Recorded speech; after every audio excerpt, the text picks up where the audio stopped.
Today we're going to talk about a form of rheumatoid arthritis that's often overlooked: elderly onset rheumatoid arthritis, or EORA, the type of rheumatoid arthritis that starts after the age of 60. I'm Dr. Hatem Eleishi, professor of rheumatology at Cairo University in Egypt, and I also offer online consultations to patients with arthritis. Let's start our video.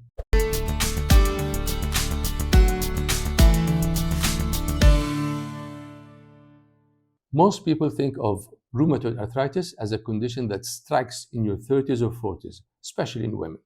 But did you know that RA can actually start for the first time after the age of 60?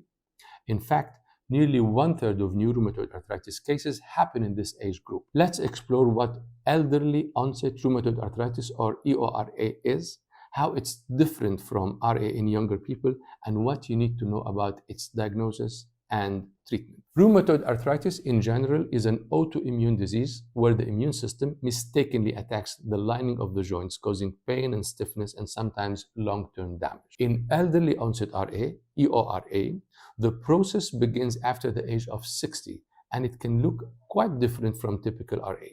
In many cases, it starts suddenly and aggressively. People may go from feeling fine to having joint pain, swelling, and even fatigue or low-grade fever within just a few days. This is unlike younger onset RA, which tends to start more gradually and often focuses first on the smaller joints like the fingers and the wrists. There are two main patterns we often see in elderly onset RA patients. Some have the classic joint involvement we see in younger RA patients, such as fingers, wrists, elbows, knees, and feet. Others mostly experience symptoms in the larger joints, especially the shoulders and sometimes the hips and the knees, while the smaller joints may be less affected. Also, unlike typical RA, which is more common in women, EORA tends to affect men and women more equally. And while joint damage still occurs, joint erosions are usually less severe than in younger patients. Diagnosing EORA, how we diagnose it? The diagnosis is not always straightforward. Its symptoms often overlap with age-related joint problems like osteoarthritis, frozen shoulder, or conditions like polymyalgia rheumatica, another autoimmune arthritis. Blood testing such as rheumatoid factor and anti-CCP antibodies can help, but here's the catch. In EORA, these tests are often negative, and even when they are positive, they are not enough by themselves to confirm the diagnosis.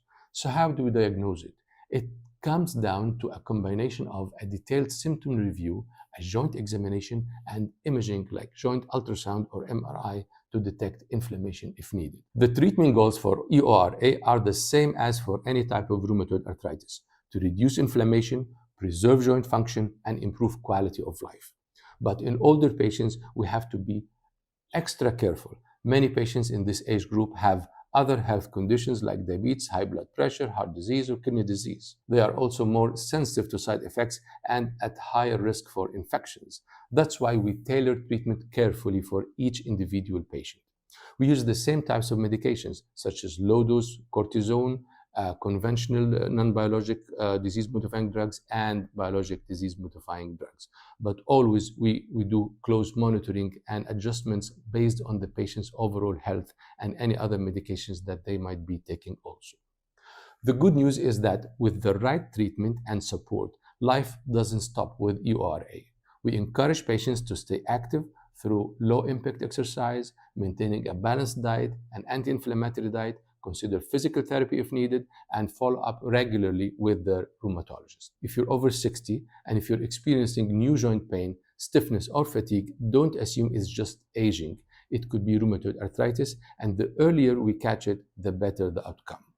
So to wrap up, elderly onset rheumatoid arthritis is more common than many people think, and it may look different from the RA we see in younger adults. Diagnosis can be delayed because its symptoms often mimic other conditions, but treatment is effective, and when it's tailored properly, it can help people maintain a good quality of life.